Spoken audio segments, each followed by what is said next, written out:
Welcome back, everyone. Oz here, and today I've got some r/boomers being fools for you all. As per usual, I'll be giving you my opinion on each post, and I hope you do the same down in the comments below. And without further ado, let's jump right into it. Smucker's Bunny. Boomer furious about volunteers being hydrated. Boomer story. I'm running a group of volunteers who are working outside all week. Unsurprisingly, manual labor in the summer means everyone has been ducking into the kitchen to refill their water bottles. We had one older volunteer for the week, and, doing him a kindness, set him up with an indoor job with a fan to keep him more comfortable. He apparently thought this meant he had some sort of supervisory role and started ordering people around. We talked to him a few times. Yesterday, he hung up a sign forbidding anyone from refilling their water bottles and locked the kitchen door. Thankfully, I found this quickly, and he started huffing and lecturing as I took the sign down. According to him, the water was costing the city a fortune. People relying on it was making them weak and lazy. What the fuck is this, Mad Max? No one needed that much water, and people drinking it was what was causing all the volunteers to be so fat. I decided to reorganize things this morning, and his indoor seated and cooled position went away. We still had him in a seated task, but he had the full force of the heat and sun. He quit 3 hours in, and to his credit, I don't think he drank any water the whole time. But he should have. He probably quit out of embarrassment the first time he got thirsty and realized like, oh shit. Well, I can't go in and get water because that means I'm admitting defeat and proving that I was wrong and misguided.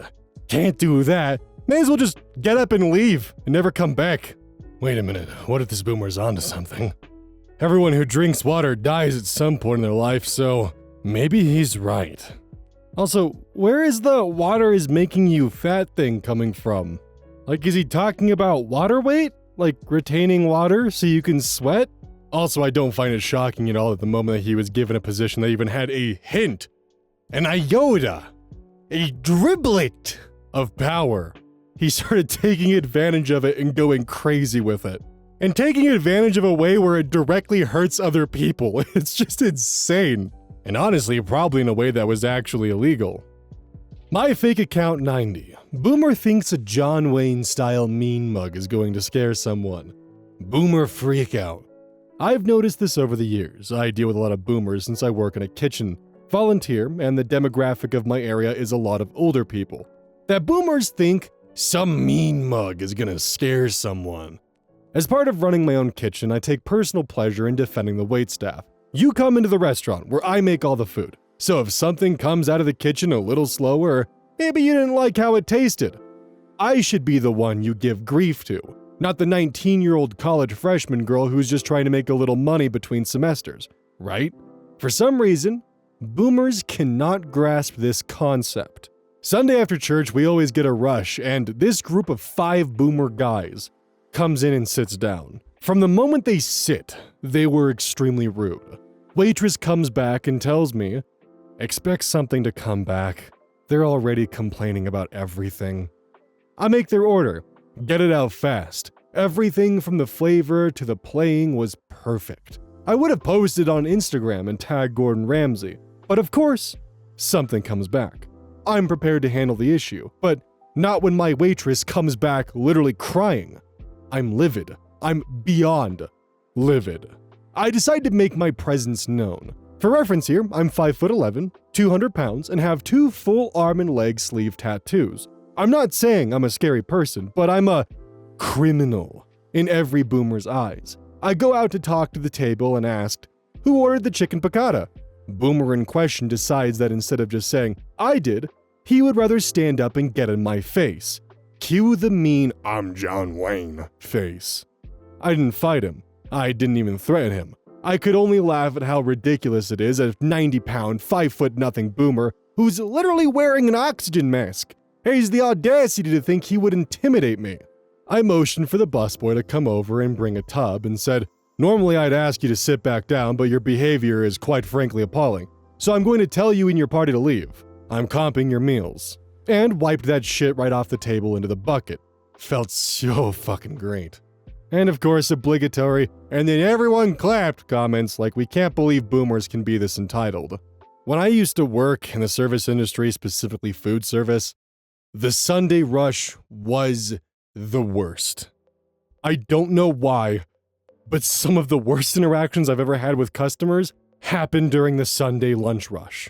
And like the thing is, most people who are coming out of like church service were normally pretty damn cool and they tipped really well. But every now and then, there would just be one of them that would come in and just make everything hell. And I don't know why, but it felt like I was the outlet for their failing marriage.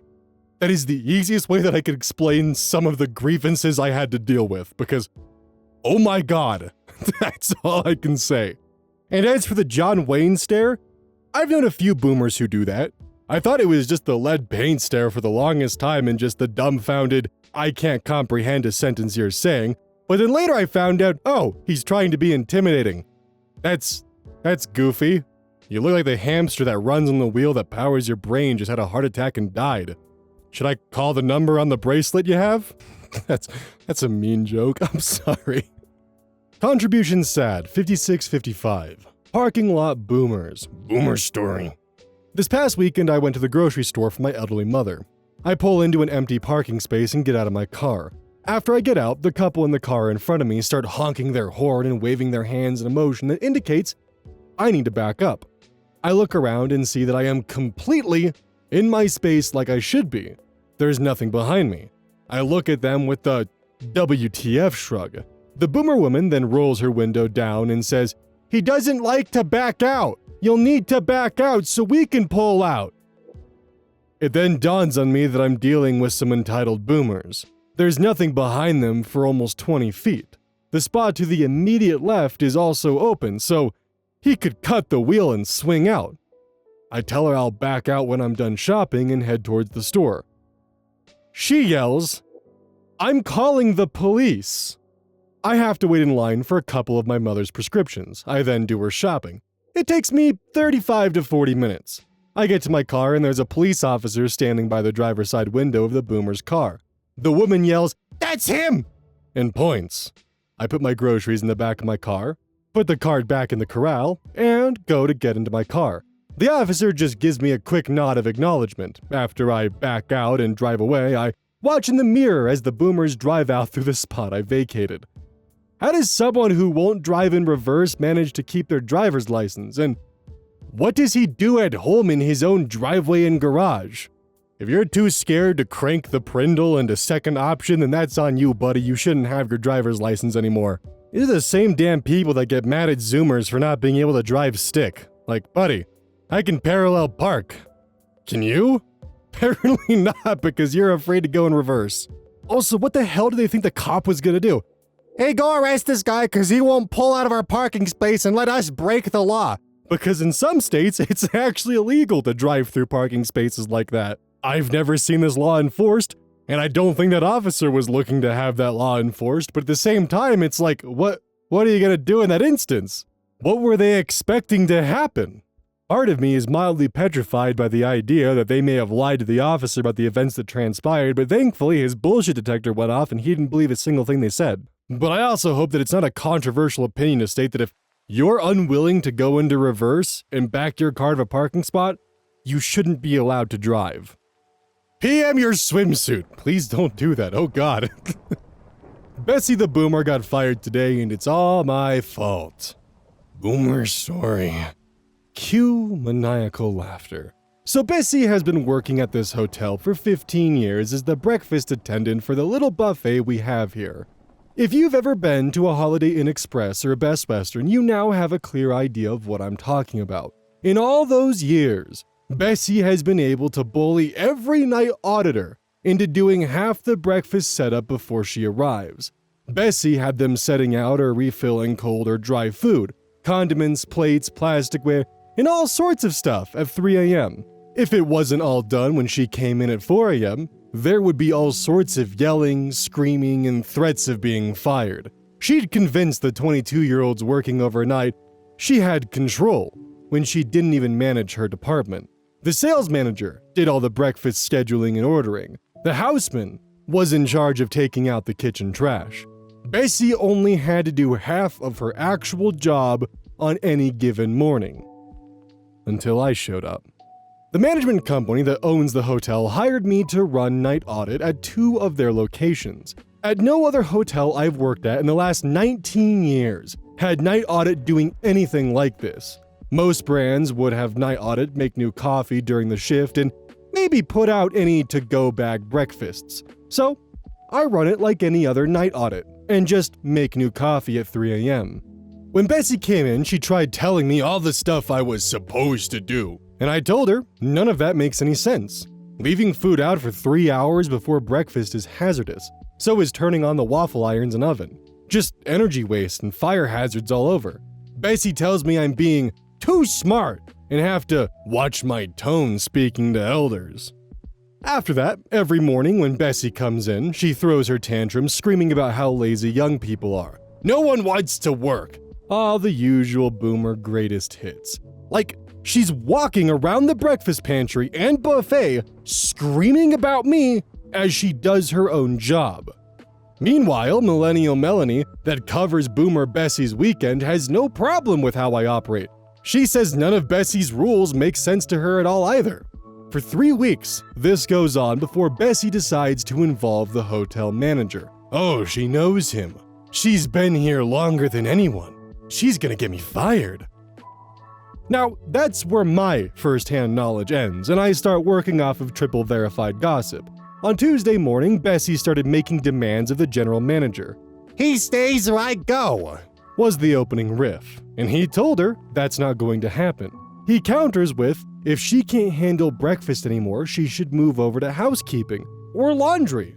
Apparently, this sent Bessie into a rage. She yelled and then started crying before walking out, then returning an hour later more composed, speaking to the hotel manager behind closed doors, and leaving again crying. Tonight, when I clocked in, Bessie was off the schedule. Melanie was on all week for breakfast, and second shift told me Bessie was fired. Goodbye, Miss Bessie. You won't be missed. Gets back right to it. Once they get a little bit of power, they go crazy with it. Like, I don't understand the audacity of it. You do half your job. You get mad when someone doesn't do the other half of your job on top of their own job. So you go to the manager threatening to get them fired. Like, what do you tell them? Yeah, so the job that you're paying me to do, I've only been doing half of it for like 20 years. I always have the poor night sucker do it for me, and he's not doing it anymore. So, you should fire him. Like, they have this mindset, and they have the audacity to call Gen X, Zoomers, Millennials, the lazy generations who don't want to work. Like, motherfucker, you're cutting your work off of the poor 22-year-olds who don't know how the system works yet. And if you're in a situation and you're some poor 22-year-old or someone who's just entering the workforce and you feel like you're getting someone else's work conned onto you, I've got a recommendation. Go to your manager, or if it is your manager who's conning work onto you, go to their boss and ask them a question about their responsibilities, or even just simply asking, hey, right now, here's my workload, this, and that. And be sure you specifically include the responsibilities that are not yours, and just see what happens. Especially if you leverage the possibility of getting a raise for doing those responsibilities in the process, because chances are either they're not going to want you to be doing that, especially because you probably don't have the technical training or specifications to do those responsibilities, unlike the person who should be doing them. So they'll want to reassign those abilities back to who should be doing them so they can avoid giving you a raise. Or, congratulations, you're the new manager. Hosted by Brr. Frappuccino thief Boomer didn't want to wait an extra 2 minutes. Boomer story. This happened yesterday while working at a coffee shop that rhymes with bar sucks. It was a Saturday afternoon, which meant it was busy. Everyone could see the very long line of people waiting for their order to be taken or made. There were other people there handling orders while I was playing catch up on restocking everything while I had a chance. Which again, everyone could clearly see what I was doing. My back was turned to the order pickup counter. I hear an older woman trying to get my attention. Excuse me, Boomer lady and her boomer friend, we're waiting on 2 caramel frappuccinos for a long time. Are they done yet? She says with quite a lot of attitude. They couldn't have been waiting for more than a couple minutes, and again, the long line was clearly visible to them. Me, I'm sorry about that, ma'am. I'll go ahead and make your drinks right away. I know she's going to cause problems, so I'd like to get her out ASAP. I set everything down and go ahead to make their drink since I was almost done restocking anyways. There was also a third caramel frappuccino that belonged to another customer, so I figured I'd make all of them in one go. I finished the drinks, set them on the counter with their 2 drinks separated from the other one, and call out everyone's name to come get their drinks. I turn around and try to finish restocking. I hear another, younger voice from behind me. Hey, those 2 ladies took my frappuccino as well, but I honestly didn't want to say anything to them because they seemed like they had some attitude problems. I'm sorry. Sure enough, I look over just in time to see the boomer ladies walking away with 3 drinks. I sighed, apologized for their behavior to this sweet lady, and made her another one in a bigger size than what she ordered. She was appreciative, told us she's sorry we have to deal with stuff like that, and left us an extra tip. Not sure what makes people think they have the right to just take someone else's drink when they feel like 2 minutes is too long of a wait for them. It's not that serious. There's a pretty good chance, too, that they ordered their drinks, then immediately went over and got your attention. Then they probably thought, oh, they made us 3 drinks. The extra one's probably an apology, and that's why they took it when they did. Would there be any way to reasonably stop this, or is this just kind of something you gotta shrug on and just, god damn it, and just deal with it? Would there be any repercussions for the staff in question, or is this just something that just kind of happens sometimes? Especially when working for a large chain like Starbucks. Or Bar Sucks, I suppose. Year of Frontier. Boomer closes her account, but think I'll still help her because of our friendship. Boomer's story. I was the account manager for a boomer who had a legacy account with my firm. It was a smaller account, and it billed lower than any of my other accounts because the contract for services was only offered years ago. Now, normally, it wouldn't have been on my radar except the account holder was very difficult to work with. She called every quarter after she received her financial statement, and we went line by line through every transaction. These calls could last hours, but were usually around an hour per instance. On almost every call, she complained about her fees, told me that they were too high, and that she would figure out exactly how we were cheating or stealing from her someday. I explained that she couldn't even get this kind of fee structure now, to which she always replied that she had a mind to take her business elsewhere. Long story short, one day she demands that we close her account immediately and transfer the assets to another financial institution. I was overjoyed until she called me a little over half a year later to tell me that her new account manager wouldn't return any more of her calls, that she thought paying a higher fee for her new account meant better service, that no one would help her with her latest financial statement, and would I mind going through it with her if she mailed me a copy because of our many years of friendship? I politely declined, but I still dream about what I really wanted to say to her.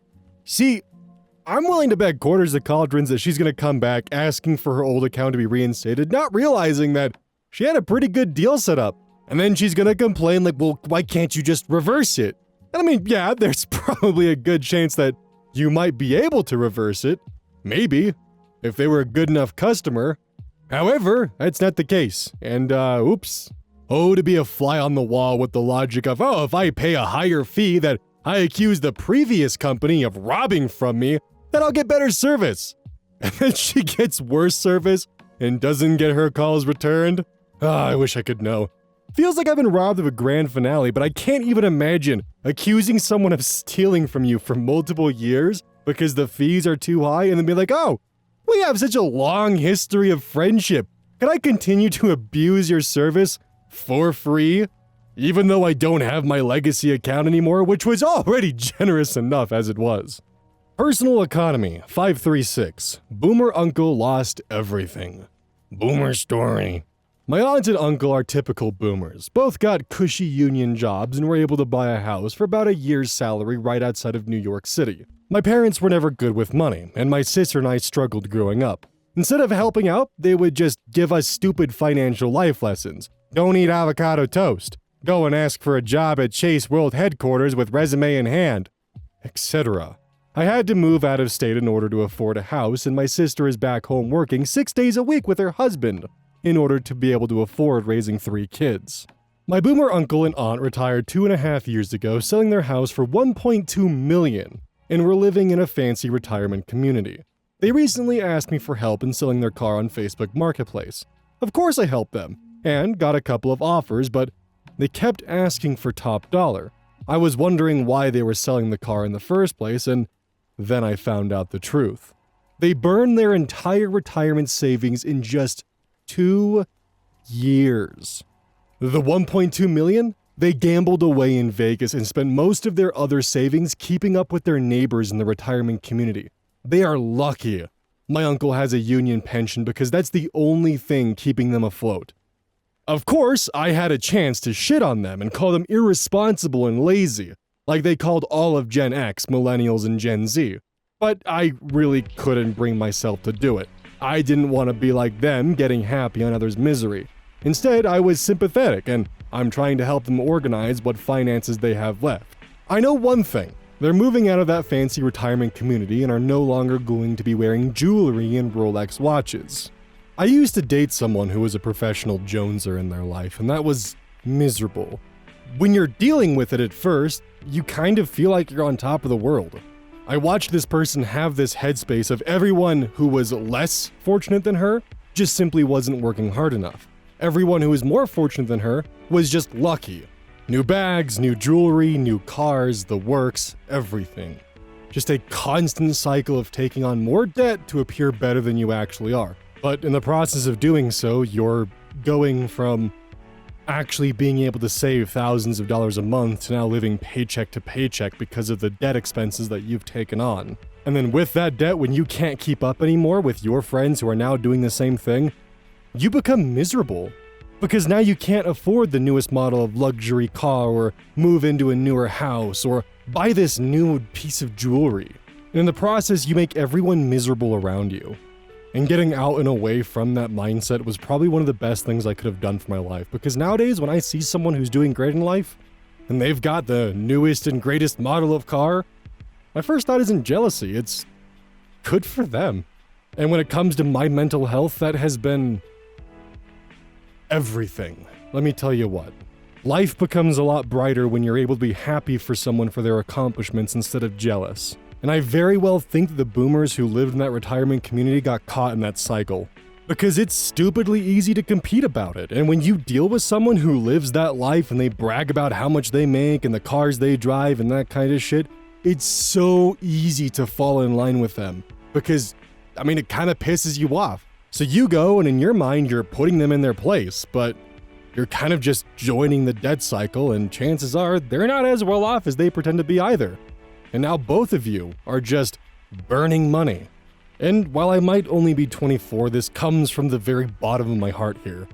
$500 spent on a random piece of jewelry or bag or God knows what doesn't go nearly as far as $500 spent on an experience, because that experience, you'll hold that for your lifetime. Those are stories you can tell to friends, to your kids, to your parents. They create jokes and stories that you can crack in a social environment, and those are a lot more fun to listen to than someone bragging about the new Mercedes they just bought. Wasting Tim 3. It's probably supposed to be wasting time, but I like the idea of Tim being wasted, and there's 3 of them. Wasting Tim 3. Boomer assaults me on my way to the boxing gym.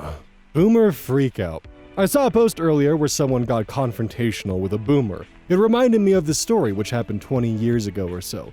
Please remember, the boomer is 20 years younger, so middle-aged at the time. I had to guess late 40s. I was mid-20s. I say this because a boomer getting physical then is much different than a 70-year-old getting physical now. I was leaving my apartment complex in my car on my way to work out at my local gym. I worked out at a boxing gym. This becomes relevant. I was in a tank top and gym shorts. I'm tattooed. Was obviously in shape. I'm very polite and nice, generally, but I also had been bullied when I was young, and I sort of have zero tolerance for bullies because of this. So, I'm in my car, about to leave my apartment parking lot. There was an intersection with no stop sign. As I approach, an old truck is pulling in. I stop at the intersection. I'm not anywhere near that truck. Not in the intersection. It was a totally normal stop. Boomer, from his truck, starts yelling all sorts of nasty things at me as he passes driving slowly. I have zero idea why. I yelled, "What's your problem, dumbass? I stopped to let you by." He keeps yelling. I can't get a word in. And I realize this dude is just a bully. So I took the low road and spit out my window toward the car, and I take off and exit the parking lot. Boomer peels out his tires, turns around, and starts chasing me. The nearest intersection was not a major one, but has enough traffic. Dude drives into oncoming traffic, pulls his e-brake, spins his truck sideways in front of mine, and I have no choice but to stop. He gets out, unarmed thankfully, and I get out. I just say, "You don't want to do this, old man." But he did. Guy starts throwing punches at me left and right. I was literally standing there just shaking his punches away and saying, "You better stop before you get hurt."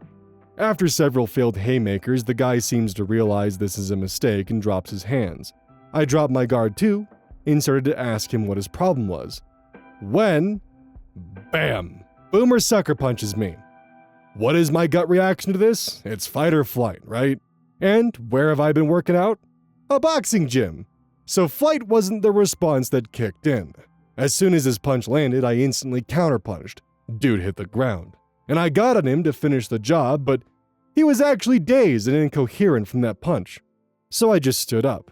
That's when folks got out of their cars. A fellow boomer helped the boomer that punched me get his head clear and helped him up after about a minute.